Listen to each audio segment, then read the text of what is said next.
Olá, seja bem-vindo a mais uma aula de arte. Eu sou Nelson Mesquita, professor da Rede Estadual de Ensino.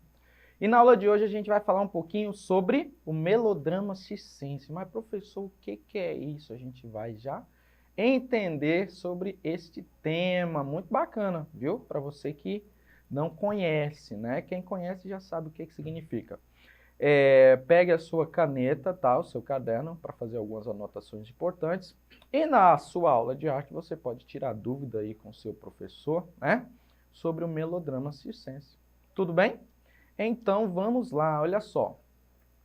Em pouco tempo, tá? Na década de 1930, surge a segunda geração do circo-teatro, tá, gente? Então, o melodrama circense, ele é o circo-teatro, tá? Aquele teatro que acontece aí dentro do circo, tá bom? Para você já, de cara, identificar o que é. Os adaptadores passaram à condição de autores, né? Criando uma dramaturgia original, né? Com estilo de linguagem próprio. O melodrama circense, que atingia a plateia dos circos-teatros, atendendo à necessidade de seus imaginários, né? Com jovens apaixonados, vilões terríveis e angústias maternas em uma linguagem brasileira, né? A chamada terceira geração surgiu a partir do final da década de 50, e nós tivemos a segunda geração, né? Na década de 30, e no final dos anos 50 a terceira geração, certo? Com o declínio do circo-teatro tradicional, né?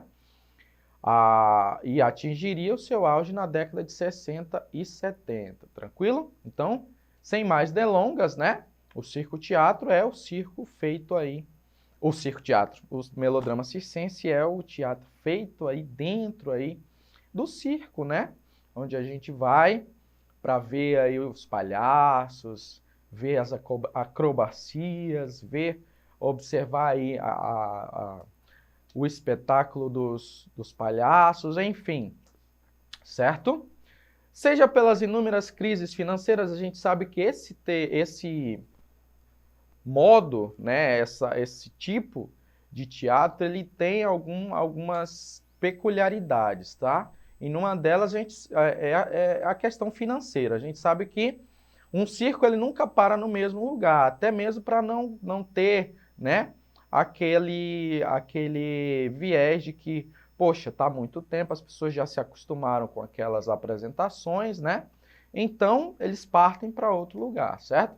Seja pela perda de grande contingente, né, de bons atores para a televisão, ou por mudanças do perfil e gosto do público, as maiores empresas de circo-teatro decidiram suspender a parte teatral para voltar a investir no circo tradicional, né?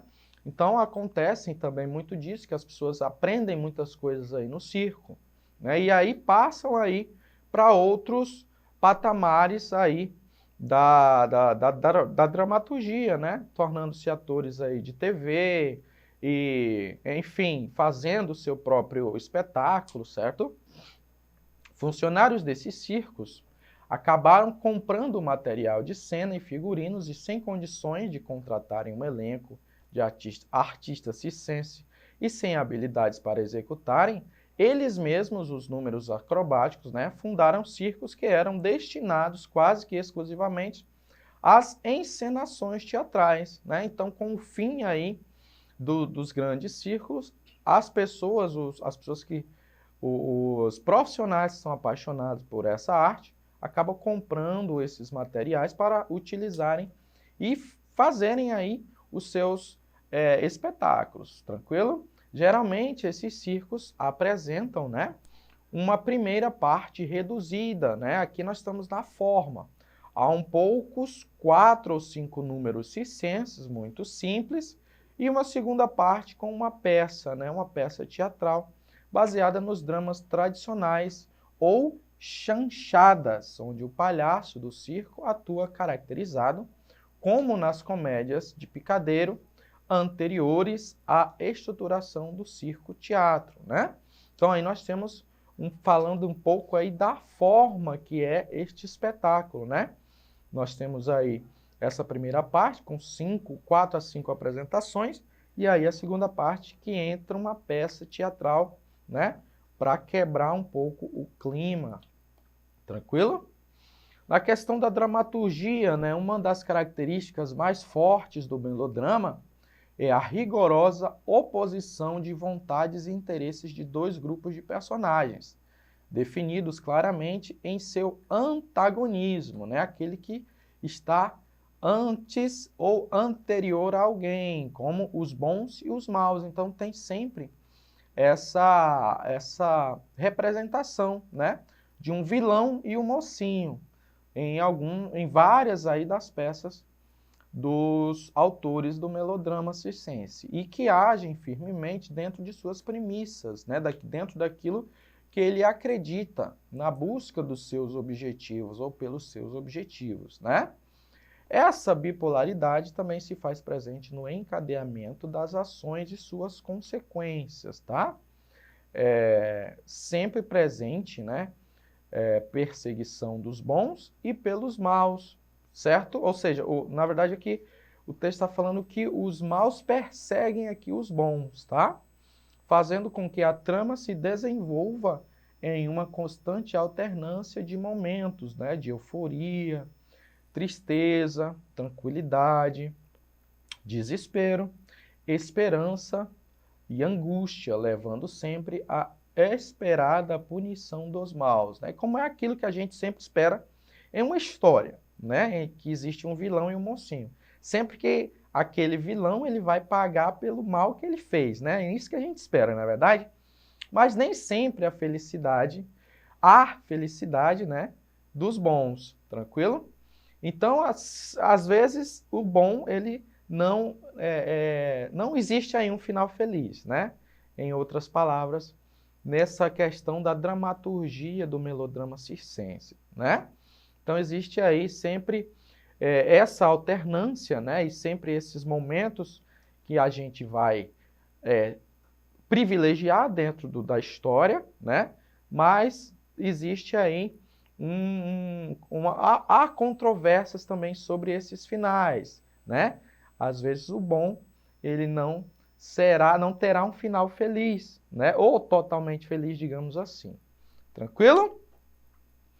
Bom, melodrama no século XIX, ó, vamos um pouquinho mais para trás para a gente entender um pouquinho, né?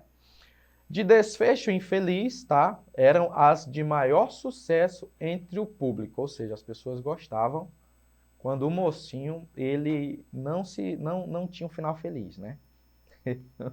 No período áureo do melodrama, justamente porque não satisfaziam a expectativa de felicidade gerada durante o desenrolar da trama, né? Então, durante a peça, certo? O mocinho vai ali trabalhando, né, para tentar chegar até aquele objetivo, mas chega no final, a expectativa é que ele, né, consiga chegar aí a um final feliz e o vilão, né, o final triste. Mas nem sempre foi assim, porque quebrava essa expectativa e o público gostava disso, né, de acordo com o texto, né, porque quebrava essa expectativa, muito legal.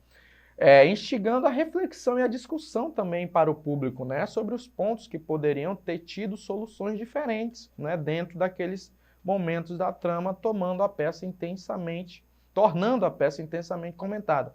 Então aí era algo que fazia o público refletir, né, e é isso que é interessante dentro da arte, né, a reflexão da pessoa, né, mas por que ele não chegou, né, não casou com fulana, ou não, né? Se tornou rei, enfim. Yvette Hoops sintetiza as matrizes temáticas do melodrama em dois núcleos, né? A reparação da injustiça, tá? Uma parte, e a busca da realização amorosa, que é a outra parte. Então, ela cataloga esses dois temas aí principais, né?